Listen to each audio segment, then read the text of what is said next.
that through their policies and proposed budget, they are inflicting cruel and unusual punishment upon people with disabilities who, through no fault of their own, need more help in their lives. We come to tell them that they may be implementing rules and regulations that they say honor the governor's pledge of no new taxes, but while doing so, they are abandoning their promise to people with disabilities and their families to care for those most in need.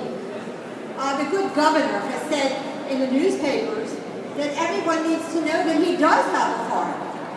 Tell me, how come we see no evidence of it in anything he's done in office so far? In my 40 years living and working in this system, I have never seen a more heartless administration. He suggests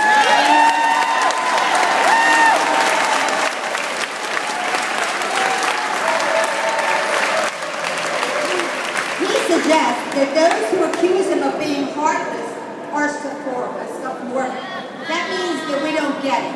I think we get it. We are not immature, and we do understand what he is doing.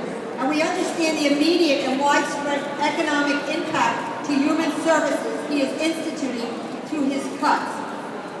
Governor Corbett, we suggest you protest too much, that you do indeed have a heart as it relates to people with intellectual disabilities and autism. And that in fact what you have done is hacksaw deep cuts into human services, declaring war on people with disabilities and their families. Your administration's actions and public policies do, in fact, destroy supports for people with disabilities already in service and for those who languish on the waiting list for services over so many years, condemning them to be frozen in place. We suggest you set upon a task of dismantling an entire system of services, and that with one sweet swath of your budget acts, destroying what it has taken 40 years to build a community. Woo! You're dehumanizing and robbing the very people you promised in your campaign speeches to protect.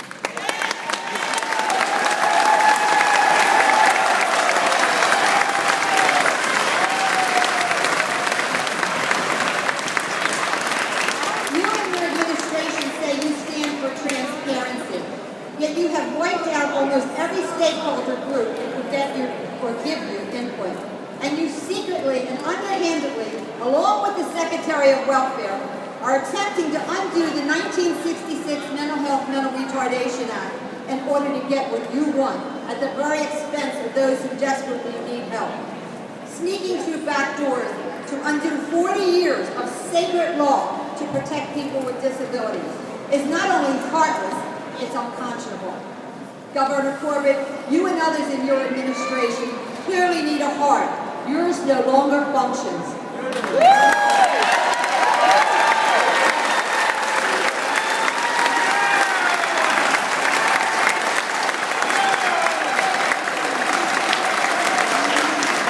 Do you realize that people's needs don't go away just because you are heartless? That their needs don't disappear even when the financial commitment for their support is cut? What it does do is force them into more expensive state-run or privately run facilities at 3 times the cost to the taxpayer. You have put more people in institutions in your short time in office than we have witnessed in the combined 8 years before. Shame on you.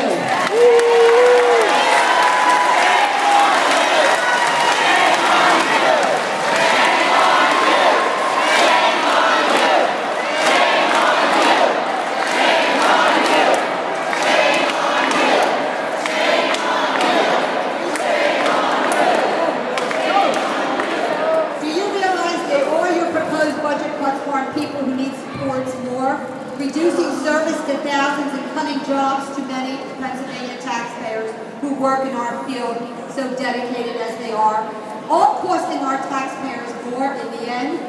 The human cost of austerity will harm many.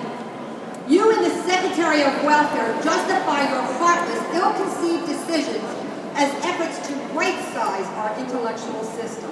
You justify by saying you're going to take from some to give to others, to give us Fords instead of Cadillacs. Crucial services for those who most need them, and you're going to throw crumbs to a few. Especially to the over 15,000 people with intellectual disabilities who already sit hopelessly upon a waiting list for years. Many with parents in their 70s and 80s. How heartless and disrespectful can you be? We suggest you peddle your fairy tales elsewhere. To all these people, you make empty promises to wait. You need to know there's a few people, at least in our area where we live, we have seen loved ones, moms who have been found dead, 80 years old, in the house with a person with a disability sitting at their side not knowing what to do. Shame on you! Shame on you! Shame on you! Shame on you! Shame on you! Shame on you! Shame on you!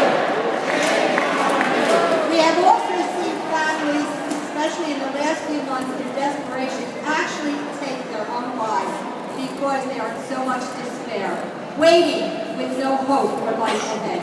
Shame on you! Shame on you! Shame on you! Shame on you! Shame on you! Shame on you! Your administration says it is developing a new and better system so everybody gets something. Unfortunately, what it really does is send people to institutions due to lack of needed funding and services in the community. You want to talk, Governor Corbett and Secretary Alexander, about saving money? Tell me something for all the taxpayers out there. You're willing to spend $250,000 a year, $250,000 to send somebody to institution, and not serve one poor person at home in the community. Shame on you! Shame on you! Shame on you! Shame on you! Shame on you! Shame on you! I'm almost convinced that not only do you need a heart, but you need a brain to go with it. Governor Corbett, if you want us to truly believe you have a heart, do the right thing. Stop playing with people's lives. Keep your promises to people with disabilities by properly funding crucial services for people with intellectual disabilities and autism. It would be less than 1% of this proposed budget. Provide the $12.5 million chump change for you, Governor. You need to stop the bleeding and to take the 431 aging people off the list so that they can stay in the community, and to serve 700 people who are graduates from school. Also, without any additional help, we hope you'll take back that 20% cut, because that only digs deeper into the pain. Governor Corbett, for God's sake, don't cut off people with disabilities' lifeline. Keep your campaign promises to them and their families. Don't be a heartless tin man. Move the Commonwealth forward with the budget and policies that will not only help people with disabilities, but will show you have a heart. Go to the wizard if you need to in the Emerald City of Harrisburg, and he will tell you, do the right thing.